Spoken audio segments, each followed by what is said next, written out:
Oke bosku, kita berjumpa lagi bersama dunia mekanik motor ya. Nah, jadi di video kali ini kita sedang dapat masalah motor yaitu Vario 110, di mana lampu mil atau lampu indikator merah di bagian speedometer itu sedang hidup ya. Padahal motor ini tidak terlalu jauh dipakai ya. Nah, jadi di sini ada permasalahan di bagian pendinginnya. Nah, pertama-tama kita lepaskan dulu untuk kisi-kisi radiatornya. Setelah itu kita lepaskan ketiga baut yang mengikat kipas magnet di sini ya. Kemudian kita lepas juga untuk mur magnetnya menggunakan kunci 17 dan juga tracker magnet tipe Tekiro tipe 3 ya. Nah, jadi setiap merek tracker magnet itu berbeda-beda. Kalau di sini saya memakai Tekiro yang tipe 3. Nah, kita pasang langsung untuk tracker magnetnya. Ke magnetnya seperti ini, kita putar berlawanan jarum jam ya. Nah, jadi berlawanan jarum jam untuk trackernya. Kemudian setelah kita pasang, kita siapkan kunci shock 22 untuk memutar di bagian deraknya ini. Nah, caranya kita unpack, bisa kita menggunakan kunci manual sambil dipukul-pukul ya. Tapi kalau di impact itu bisa langsung lepas seperti ini. Nah, oke, jadi kalau sudah terlepas seperti ini, kita harus mempersiapkan dulu bahwasanya kita mau membuka untuk pengikat spoolnya, itu menggunakan kunci L5 ya teman-teman, seperti ini. Nah, coba perhatikan di bagian spoolnya itu banyak debu-debu yang menempel ya. Itu biasanya diakibatkan oleh seal askrek bagian magnet ini itu yang sudah mengalami kebocoran atau rembes sedikit-sedikit ya, sehingga lama-kelamaan debu tersebut akan menempel ya. Nah, ini cukup bahaya ya apabila terlalu banyak debu yang menempel di bagian spool di sini. Itu bisa menyebabkan cara kerja spool itu atau sistem pengisinya itu bisa berkurang ya. Nah, intinya mengganggu daripada kerja spool itu sendiri. Nah, kemudian kita lepaskan juga untuk di bagian pulsernya ya. Kita menggunakan kunci T8 seperti ini. Nah, pengikat baut kabel spoolnya itu sudah kita lepas menggunakan kunci T10 ya. Kemudian kita buka untuk pengaitnya. Nah, jadi seperti ini, nanti kita bisa bersihkan semuanya di sini. Nah, sehingga nanti bisa bersih dan proses perakitannya itu juga enak ya kalau bersih, dan konsumen pun juga puas ya teman-teman. Nah, kita sikat-sikat dulu, kita congkel-congkel dulu tuh kan, bisa dilihat ya untuk di bagian debu-debunya itu sangat tebal sekali. Nah, ini sudah lama, bisa dipastikan ini belum pernah bongkar sama sekali ya. Nah, jadi nanti teman-teman itu selain kita mengganti untuk di bagian seal water pumpnya, itu bisa mengganti juga untuk di bagian seal magnetnya ya. Nah, nanti bisa kita cek itu pasti di bagian seal magnet itu atau seal askreknya itu biasanya sudah keras ya. Nah, kita congkel-congkel semuanya di sini menggunakan kunci open min ya. Nah, ini kalau nggak dicongkelin nggak bisa teman-teman. Nah, kita cokit-cokit semuanya. Kalau mau di skip ya silahkan di skip ya. Nah, makanya di sini videonya saya percepat dulu. Oke, seperti ini. Kita cokit-cokit. Oke, kita menggunakan sikat kawat ya. Jadi seperti ini. Jadi teman-teman, kalau mendapatkan motor yang lampu milnya itu merah, baik itu motor Vario 110, Vario 125, pokoknya yang menganut sistem pendingin radiator, apabila di speedometer kalian itu muncul warna merah atau indikator merah, itu menandakan motor kalian itu sedang overheat ya, atau air radiator yang di bagian bawah, yang di bagian blok itu berkurang ya. Nah, jadi prosesnya itu seperti ini, kita harus mengecek untuk di bagian seal water pumpnya. Kalau Vario ya prosesnya lama seperti ini. Nah, kalau mau lihat full videonya ya silakan jangan di skip-skip ya, sehingga nanti step by stepnya itu kalian bisa tahu mana dulu yang mau dibongkar, sehingga nanti bisa mendapatkan ilmu yang bermanfaat ya. Langkah berikutnya kita mau mengetap ya. Kita sisihkan dulu untuk di bagian olinya ya, karena ini olinya mau dipakai lagi, karena pesannya dari yang punya motor itu olinya masih belum lama mau ganti ya. Nah, untung saja di sini teman-teman ya, kerusakan di bagian seal water pump itu biasanya kalau sudah terlalu parah itu biasanya bisa campur dengan oli. Nah, untung saja di sini olinya itu katanya belum terlalu lama ganti dan tidak tercampur dengan oli di sini ya. Nah, jadi intinya ini masih belum parah sekali untuk di bagian sealnya ya, atau masih selamat untuk olinya. Nah, untuk langkah berikutnya kita langsung melepaskan di bagian cangkang water pump atau Ya pokoknya itulah cangkang water pumpnya seperti ini. Kita menggunakan kunci shock 10, semuanya baut 10-nya itu yang mengikat itu kita lepaskan ya. Nah jadi seperti ini prosesnya, kita lepaskan semuanya. Kalau di motor Vario ini biasanya sulit-sulit gampang ya. Nah kalau proses melepasnya itu memang agak sulit karena di situ ada jalur pipa bypass yang menuju ke bloknya ya. Nah jadi seperti ini. Setelah kita lepaskan semuanya, nah kita tarik ini kan nggak bisa ya. Nah di sini harus menggunakan tracker. Ada sih beberapa motor yang memang mudah ya, tapi di sini tepak kita yang sulit ya. Nah kita menggunakan kunci menggunakan sliding hammer ya. Nah jadi kita buat sendiri sliding hammernya. Nah jadi seperti ini cara kerjanya, kita ketuk-ketuk ke belakang itu bisa menarik sendiri. Nah di sini ya. Nah biasanya yang menyangkut itu, yang terkait itu hanya di depan di sini ya. Nah jadi di depan ini ada pipa bypass yang saya katakan tadi, itu adalah pipa ya air yang menuju di bagian blok untuk melakukan proses pendinginan ya. Nah kita lepaskan dulu. Untuk penguncinya di sini kita cungkil menggunakan obeng min, kemudian kita tarik-tarik, kita ketok-ketok sambil kita cungkil dari bawah. Nah ini cukup berhati-hati ya, jangan sampai itu kita memaksa, nanti kalau patah ini kita sulit lagi ya, nambah masalah baru. Nah makanya di sini kita harus pelan-pelan, sabar dan pasti ya. Kalau capek ya kita tinggal ngopi dulu ya teman-teman.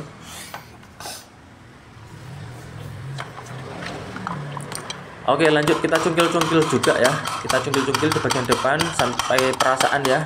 Ya sorry, pakai obeng ya, jangan pakai perasaan nyungkilnya. Nah jadi seperti ini, kita ketuk-ketuk, kemudian kalau sudah agak goyangnya terlalu banyak, agak goyang banyak ya, kita langsung saja tarik menggunakan tangan saja ya. Nah jadi seperti ini. Oke kalau sudah terlepas seperti ini, kita bisa narik semuanya. Nah di sini ada rantai penghubung gigi pompa oli dan juga gigi water pumpnya ya. Nah kita ketuk-ketuk seperti ini untuk membuka di bagian as water pumpnya. Di sini kita adalah poin utamanya. Permasalahannya tuh bisa dilihat untuk di bagian lubang pembuangannya itu sudah tersumbat dengan tanah ya tuh. Nah biasanya hal tersebut itu ada pembuangannya ya. Nah semuanya itu ada pembuangannya. Kalau kelasnya motor Vario seperti ini, memang kalau sudah terlalu lama itu pasti akan tersumbat oleh tanah, sehingga menyebabkan rawan sekali tercampur dengan oli airnya itu ya.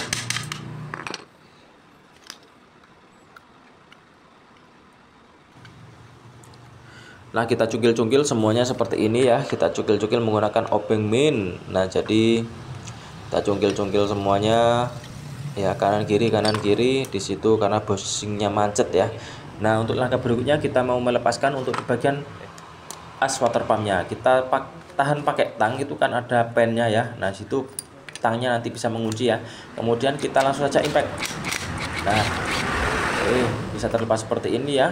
Nah oke, kita cek dulu untuk bagian seal airnya, memang tidak terlalu rusak ya. Nah tetapi kalau sudah rembes ya lebih baik kita ganti ya. Oke tuh kan benar, di bagian as water pumpnya ini sebetulnya sudah berkarat ya, cuman di sini tidak terlalu dalam ya. Ini bisa dipakai lagi teman-teman, nanti saya kasih tahu tipsnya bagaimana cara menghaluskannya ya. Nah kemudian langkah berikutnya kita langsung bisa mengecek untuk di bagian seal olinya. Nah seal oli dan juga seal penghubung antara pembuangan air radiator dan juga oli ya. Nah di situ kita ketok-ketok seperti ini. Tuh coba perhatikan, aduh ini sudah parah sekali ya. Nah di sini wajib ganti sampai melepuh seperti itu. Ini bisa kita indikasikan bahwanya masih belum pernah ganti sama sekali mulai keluar dari pabrik ya teman-teman. Nah jadi untuk langkah berikutnya kita mau melepas di bagian seal airnya. Nah seal air ini proses pelepasannya itu karena umumnya sudah lama itu biasanya lengket ya teman-teman. Kalau kita lengket bisa menggunakan alat press seperti ini, itu bisa ya.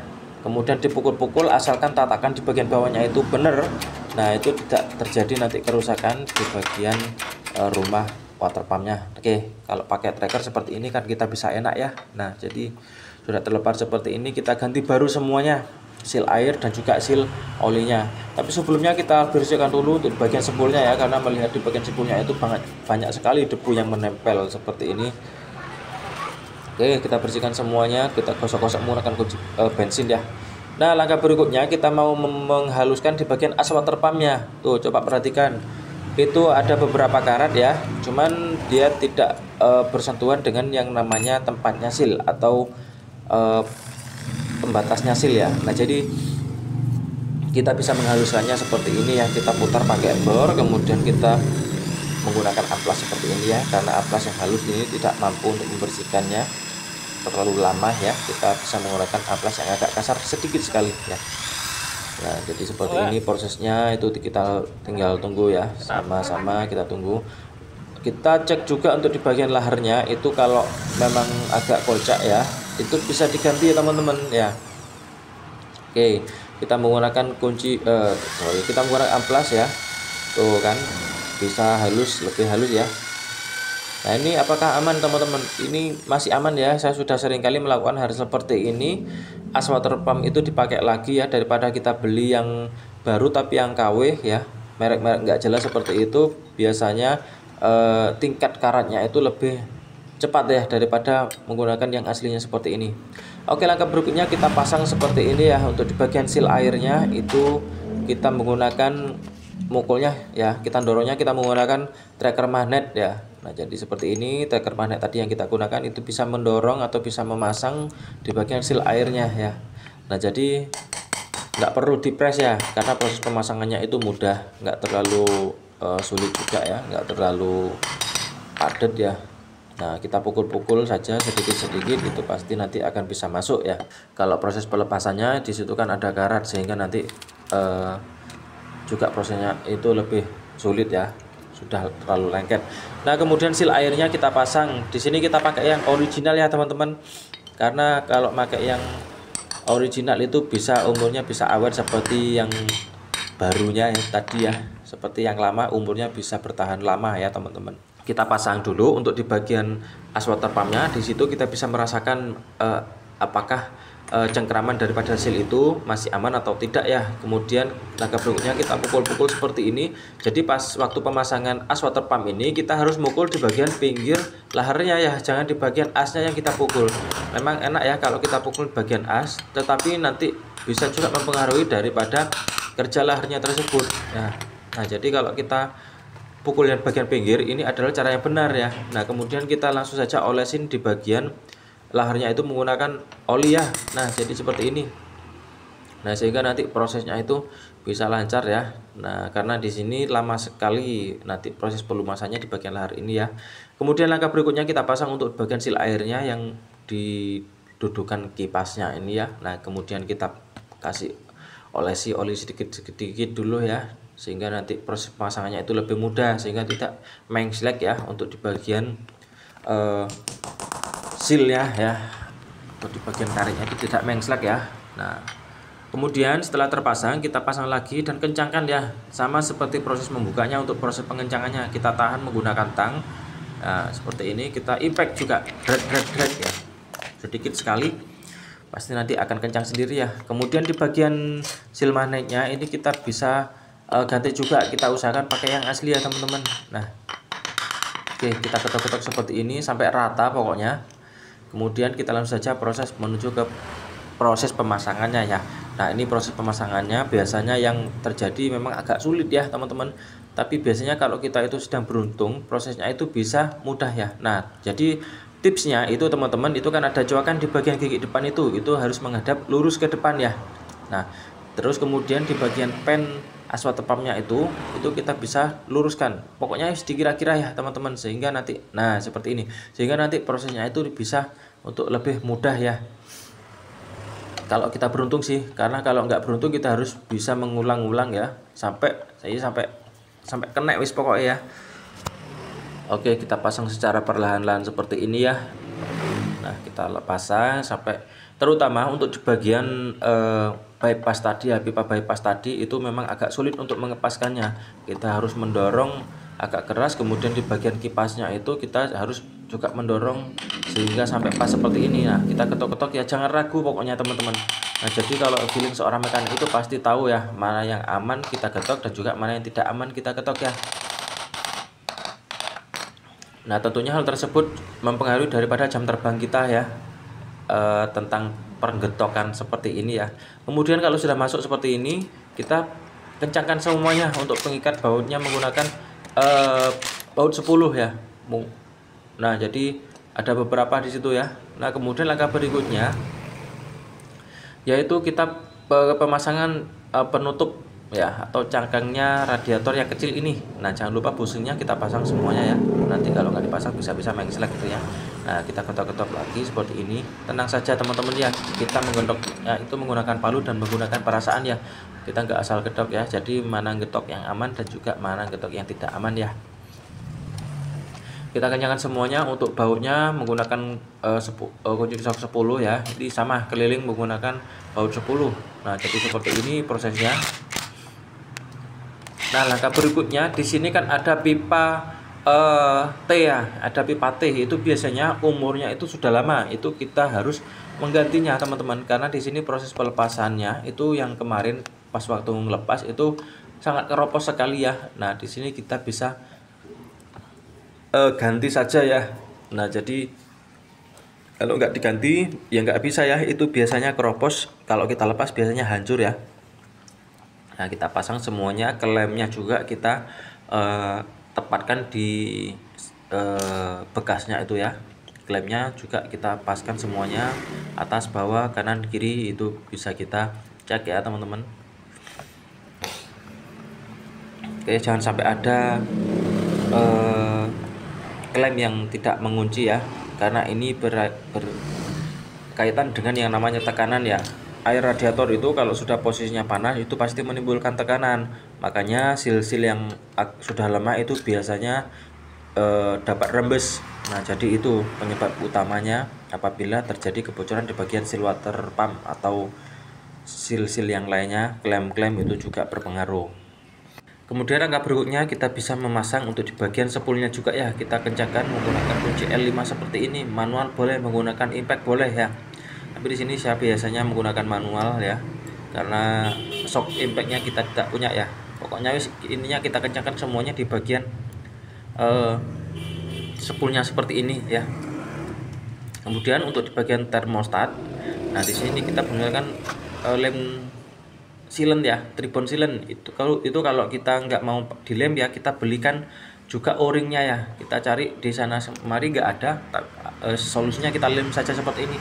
Apakah aman Mas kita menggunakan lem tribon seperti ini? 100% aman ya, asalkan kita ngelemnya itu bisa rata. Oke, kita kencangkan menggunakan kunci T8 seperti ini ya. Nah, jadi kita kencangkan atas dan bawah ya. Nah, karena di sini bautnya itu terlalu panjang ya, kita kencangkan lagi ya. Kita ganti dengan yang pendek.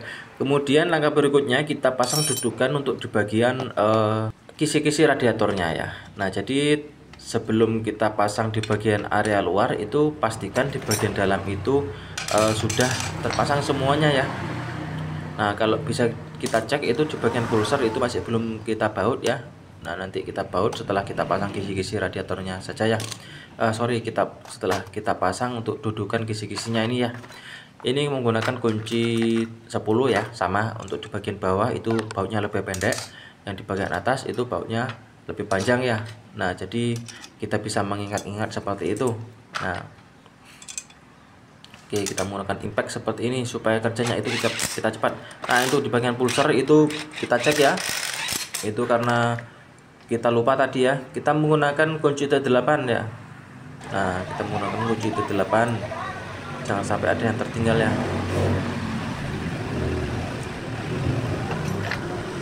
Oke, kanan kiri atas bawah itu kalian sambil mengecek, sambil mengencangkan ya, jangan sampai ada yang tertinggal. Tuh kan ada yang tertinggal lagi. Untuk di bagian pengikat kabelnya atau penahan kabelnya menggunakan plat itu lupa juga ya. Wah, di sini kita pasang lagi menggunakan kunci shock 10 ya, kunci T10. Oke, kita kencangkan semuanya, jangan sampai ada yang tertinggal pokoknya ya. Nah, jadi kalau ada yang tertinggal nanti bisa berakibat fatal. Memang terlalu banyak sekali ya kalau Vario 110 ini. Kita harus bongkar kisi-kisi radiator, kita harus ganti air radiator seperti ini ya. Pokoknya prosesnya itu dalam kalau kita mau ganti as water pump. Tapi ya kita selaku mekanik buat kita, intinya kita membetulkan saja lah. Pokoknya yang penting itu bayaran di akhir video ini ya. Oke. Kita pasang lagi untuk di bagian kipasnya seperti ini ya. Kita menggunakan kunci T10 ya. Jangan sampai ada yang tertinggal. Sekali lagi, kemudian kita pasang untuk di bagian kisi-kisi radiatornya, dan juga selangnya itu kita paskan ya. Nah, jadi di bagian bawah itu kan ada itu selang radiatornya. Nah, kita paskan dulu dari bawah. Nah, seperti ini. Kemudian kita kencangkan juga untuk klemnya, jangan sampai tertinggal ya. Nanti kalau ada yang tertinggal pasti akan rembes. Nah, sehingga kita bingung lagi ya. Nah, kalau sudah terpasang, kita isi juga untuk olinya ya. Sebelum kita menghidupkan motornya untuk mengisi air radiatornya, kita pakai lagi untuk olinya di sini.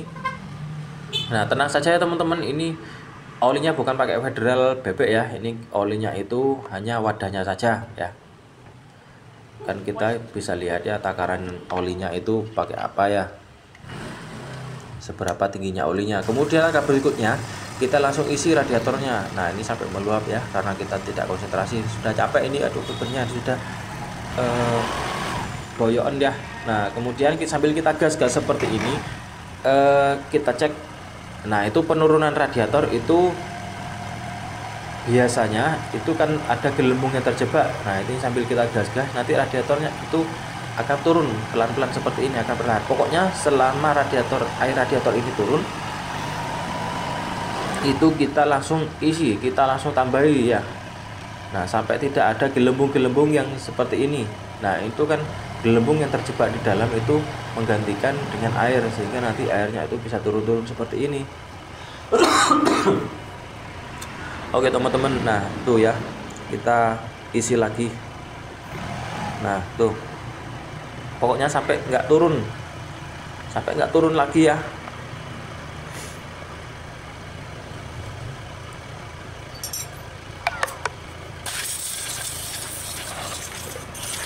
Terus kita tambahi pokoknya supaya nanti bisa terisi secara full untuk di bagian kisi-kisi radiatornya ini, sehingga nanti proses pendinginnya itu lebih